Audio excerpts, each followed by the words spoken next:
ખેડૂતે કહ્યું કે ભાઈ તો એવું કહેતા હતા કે મારા ખેતરમાં થાંભલો જ નથી આવતો અને તોય તાડું તોડ્યું.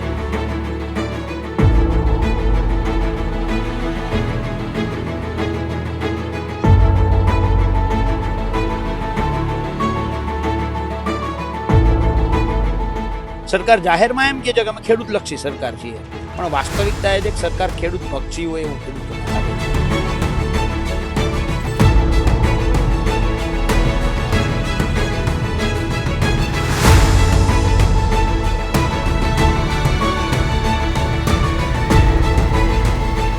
સ્પષ્ટ થાય છે કે સરકારનું સ્લોગન જાણે બની ગયું છે, ખેડૂત હટાવો કંપની બચાવો.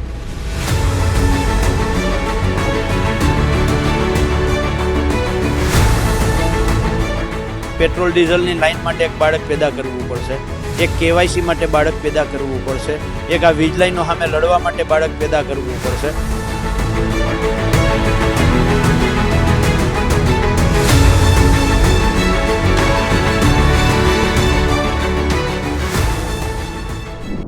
સુરેન્દ્રનગર જિલ્લાના કોંઢ ગામમાં આજે જે ખેડૂતોનું સંમેલન થયું હતું, ખેડૂતોની મિટિંગ થઈ હતી, તેમાં પાલભાઈ છે તે હાજર રહ્યા હતા અને સુરેન્દ્રનગર વિસ્તારમાં જે આવેલું આ જે વીજપોલ છે તે ખેડૂતોના ખેતરમાં આવી રહ્યા છે અને ખેડૂતોના પાકને નુકસાન કરી રહ્યા છે અને ક્યાંક ને ક્યાંક ખેડૂતો ઉપર છે તે દબાણ કરવામાં આવી રહ્યું છે. ત્યારે આપણી સાથે પાલભાઈ છે, તેમની સાથે વાત કરશું. પાલભાઈ, સુરેન્દ્રનગર વિસ્તારમાં જે ખેડૂતો ઉપર આપણે ઘણા વિડીયો એવા જોયા કે જે વાયરલ થયા હતા અને પોલીસ દ્વારા અને કંપની દ્વારા દબાણ કરવામાં આવી રહ્યું છે, કઈ રીતે તમે આ બધું જોઈ રહ્યા છો? હું જે રીતે જોતો હોઉં એવી રીતે તો બરાબર છે, પણ હું ગુજરાતના નાગરિકોને, ગુજરાતના લોકોને કહેવા માંગુ છું, ખાસ ગુજરાતના ખેડૂતોને કહેવા માંગુ છું કે અત્યાર સુધીમાં રાત્રે ચોર આવે, તાળું તોડે, તમે ઘેર ના હોવ ત્યારે આવે અને તાળું તોડી અને તમારા ઘરમાં ચોરી કરી જાય અને તમે પોલીસમાં ફરિયાદ કરવા જાઓ. હવે ગુજરાતમાં અત્યારે જે પરિસ્થિતિનું નિર્માણ થયું છે એ ધોળા દિવસે ચોર નહીં, પોલીસ પોતે આવે અને તમારી હાજરીમાં, તમારી ગેરહાજરીમાં નહીં, તમારી હાજરીમાં તમારું તાળું તોડે અને કંપનીઓ માટે અંદર ઘુસાડે. ફરિયાદ કોને કરવા જવાની? અમારે ફરિયાદ ખેડૂતોએ કરવા જ આવી હોય તો કોને?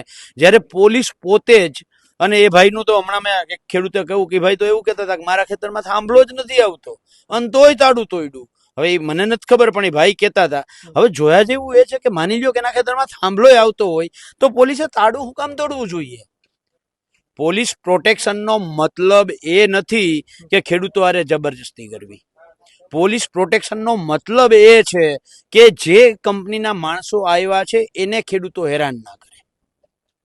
તો આમાં પોલીસ જ જ્યારે કંપની વતી કામ કરતી હોય ત્યારે બહુ સ્પષ્ટ થાય છે કે આ સરકારનો છુપ્પો આશય જે છે, બરાબર છે, અને આ સરકારે મનમાં ને મનમાં, જેમ મોદી સાહેબ મન કી બાત કરે છે ને, જે અંદર હોય કોઈ દિવસ નાખીએ, બીજી બધી જ વાતો કરે, એમ આ જે વાત છે એ મનમાં સરકારની, જે સરકાર જાહેરમાં એમ કહે છે કે અમે ખેડૂત લક્ષી સરકાર છીએ, પણ વાસ્તવિકતા એ છે કે સરકાર ખેડૂત ભક્ષી હોય એવું ખેડૂતોને લાગે છે. મારી વાત પૂરી કરું છું હમણાં. પણ જે આ તાળું તોડવા વાળી ઘટના છે એના ઉપરથી બહુ સ્પષ્ટ થાય છે કે સરકારનું સ્લોગન જાણે બની ગયું છે, ખેડૂત હટાવો કંપની બચાવો. પાલભાઈ, ખેડૂતોને જે અત્યારે આપણે કહી શકાય કે પાક વાવણી માટેનો જે સમયગાળો થયો છે ત્યારે ખેતરમાં ઘણા એવા કામ હોય છે ખેડૂતોને કરવાના હોય છે, ત્યારે અત્યારે જ ખેડૂતને પ્રવેશ કરવા દેવામાં આવે, જે પોતાની હકની જમીન છે ત્યાં અત્યારે પ્રવેશ કરવા દેવામાં ન આવે, તો આ રીતે ખેડૂત કઈ રીતે આગળ આવી શકે? પેટ્રોલ ડીઝલની લાઈનમાં ઉભો હોય છે, ખાતરની લાઈનમાં ઉભો હોય છે, તો ખેડૂતને આ રીતે લાઈનમાં અને હેરાન પરેશાન જ થવાનું છે.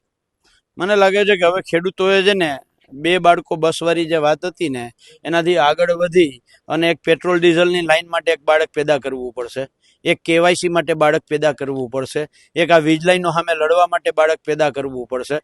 એટલે આ લાઈનો માટે થઈ અને બાળક પેદા કરવા પડે એવી પરિસ્થિતિનું નિર્માણ, કારણ કે જ્યાં જોઉં ત્યાં line line line line line, બરાબર છે. એટલે પણ એના કરતાં મહત્વનું એ છે કે જે રીતે ખેડૂતને, એ તમે વાંઢિયામાં પણ જોયું, જે ખેડૂતના ખેતરમાં થાંભલો આવે છે, હવે એમાં વાસ્તવિકતા એ છે ઘણા શહેરમાં બેઠા લોકો એને ખબર જ નથી. આ ખેતરમાં માની લ્યો કે અહીંયા પોલ આવતો હોય, બરાબર છે, તો એનો આ 765 કેવી લાઈન છે, તો 67 મીટરના કોરિડોરમાં તમે અમને ના જવા દો. તમે કલેક્ટરનો હુકમ છે એનું પાલન કરો, અમે ના નથી પાડતા. 67 મીટરના કોરિડોરમાં ના જવા દો, પણ 67 મીટરના કોરિડોર પછી તો એમાં તો કલેક્ટરનો હુકમ નથી ને. એ ખેડૂતને તો નથી જવા દેતા જેના ખેતરમાં પોલ આવે છે, એની આસપાસના 20-25 ખેડૂતોને ત્યાં વાડીએ નથી જવા દેતા. હવે એ ખેડૂતોનો શું વાક? અત્યારે અહીંયા જે રીતે પિયતની સિઝન છે અને ઓરવણા કરે છે, ચોમાસા વરસાદ પહેલા જે વાવણું કરે ને એને ઓરવણું કહેવાય, અને આ બાજુ અત્યારે ઓરવણાની સિઝન છે, ક્યાંક તલ ઊભા છે તો તલ કાપે છે, બરાબર છે. હવે એ જો 5 દિવસ ના જાય તો તલ ડોહા બધા ખરી જવાના છે. એ કઈ આ Adani Ambani power grid Torrent આ કોઈ આપવાના છે ખેડૂતને જે તલ ખરાબ થઈ જવાના? અથવા તો ખેડૂત ઓરવણું નથી કરી શકવાનો, વહેલી વાવણી નથી કરી શકવાનો, તો એને જે નુકસાન જવાનું છે આ કોઈ કંપનીઓ આપવાના છે? અને થાંભલો જે ખેડૂતના ખેતરમાં આવે છે એમાં 67 મીટરમાં બાધિત છીએ અમે. નિયમ આ છે, કાયદો આ છે, અને આમાં તમે જે રીતે જોયું છે, ખેડૂત ત્રીજા ખેતરમાં ભાગી ગયો તો ત્યાંથી ઉપાડી ગઈ છે પોલીસ. એટલે સવાલ એ છે કે પોલીસ છે એ ખરેખર પ્રોટેક્શન માટે આવે છે કે ખેડૂતને ડરાવવા, બીવરાવવા, ધમકાવવા, અને કંપની જે આપે એમાં તમારે કામ કરવા દેવાનું, જે આપે એમાં રાજી થઈ જવાનું? આ પદ્ધતિથી સરકાર અમારી પાસેથી કામ કરાવવા માગે છે, બરાબર છે, કંપનીઓનું કામ કઢાવવા માગે છે. આવું બહુ સ્પષ્ટ લાગે છે. કપાલભાઈ, આજે જે રણનીતિ ઘડવામાં આવી છે, આજે જે આ મીટિંગ થઈ હતી તેમાં કેવી કેવી રણનીતિ ઘડવામાં આવી રહી છે અને આગામી સમયમાં કેવી કામગીરી રહેશે?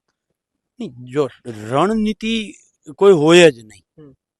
ખેડૂતોનો આક્રોશ છે, લોડાઈથી ખેડૂતોનો આક્રોશ ચાલુ થયો, ત્યાંથી આમ માંઢિયા આવ્યો, પછી મોરબી ટંકારાને આવ્યો, પછી હળવદમાં સાપકડામાં આવ્યો, હવે અહીંયા આજે કોંઢ પહોંચ્યો છે. આ ધીરે ધીરે હમણાં પરમ દિવસે સુરેન્દ્રનગર પહોંચશે, અને 10 થી 15 જૂનની વચ્ચે ખેડૂતોનો આક્રોશ ગાંધીનગરે પહોંચશે.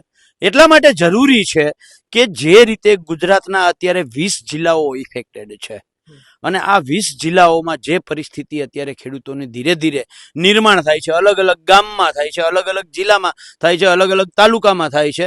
હવે ખેડૂતોને ખબર પડી છે કે આજે કોંઢનો પ્રશ્ન છે, તો આજે તમે જોયું હશે કોંઢની આસપાસના 10-12 ગામના ખેડૂતો આવ્યા છે.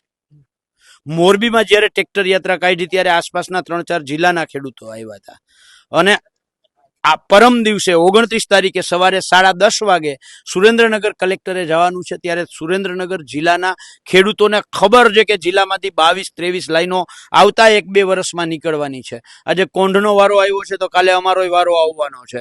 એટલે સુરેન્દ્રનગર જિલ્લાના ખેડૂતો પણ પરમ દિવસે કલેક્ટર કચેરીએ આવશે, અને જ્યારે 10 થી 15 જૂનની વચ્ચે જ્યારે જવાનું થશે ત્યારે ગાંધીનગરમાં આ 20-22 જિલ્લાના ખેડૂતો આમ નવસારીથી ચાલુ કરી, આમ દ્વારકાથી ચાલુ કરી, આમ વાવથરાદથી ચાલુ કરી, અને આમ કચ્છથી ચાલુ કરી, ચારે બાજુથી ખેડૂતો ટ્રેક્ટર લઈને નીકળશે એ મને પૂરેપૂરો વિશ્વાસ છે. અને માત્ર વીજ લાઈનનો એક જ પ્રશ્ન થોડો છે ભાઈ ખેડૂતને ચૂંટણી પૂરી થઈ ડાયરેક્ટ ખાતરમાં 700 રૂપિયા વધ્યા. ખેડૂત એક બાજુ ટ્રેક્ટર ને ઓલું શું કહે ડીઝલની લાઈનમાં ઉભો, અને લાઈનમાં ઉભો તો ત્યારે જઈને ખબર પડી 3 રૂપિયા લીટરે વધી ગયા. બીજા દિવસે પાછો ઉભો તો ખબર પડી કે 80 પૈસા તો વધી ગયા. ત્રીજા દિવસે હજી તો ડીઝલ આવ્યું જ નતું, 3 દિવસથી લાઈનમાં જ ઉભો હતો, ત્યાં તેને ખબર પડી કે 90 પૈસા પાછા વધી ગયા. બરાબર છે. એટલે એક બાજુ ડીઝલમાં વધારો, એક બાજુ ખાતરમાં વધારો, દવામાં વધારો, ટ્રેક્ટરમાં વધારો, પાણીના પંપમાં વધારો, એટલે જેટલા ખેડૂત માટેના ઇનપુટ એટલે કે ખર્ચાઓ છે, આ ખર્ચાઓ દિવસે ઓછા અને રાતે વધે. બરાબર છે. એની સામે ખેડૂતની જે ખેત પેદાશ છે એના ભાવ સતત નીચે નીચે નીચે નીચે નીચે નીચે જ જાય છે. એટલે ખેડૂત ચારે બાજુથી અત્યારે પીડાય છે, અને ગુજરાતના આ બધા જ ખેડૂતોના બધા જ પ્રશ્નોને લઈ અને આવતી 10 થી 15 જૂનની વચ્ચે ગાંધીનગરનું જો આયોજન થશે તો મને પૂરો વિશ્વાસ છે કે ગુજરાતના ખેડૂતો ગાંધીનગર પણ આવશે. ચોક્કસ ત્યાં હતા પાલભાઈ, તેમની સાથે વાતચીત કરી, અને જે કોંઢ ગામમાં છે તેને લઈને પ્રમ દિવસે જે છે તે સુરેન્દ્રનગરમાં ખેડૂતો કલેક્ટર કચેરી એકઠા થવાના છે, અને જરૂર પડશે તો આગામી દિવસમાં છે તે ગાંધીનગરનો ઘેરાવ કરવા પણ ખેડૂતો છે તે હાલ તૈયાર છે. કેમેરા પર્સન સદા સાથે Pradeep Pathak, BS9 TV news, કોંઢ.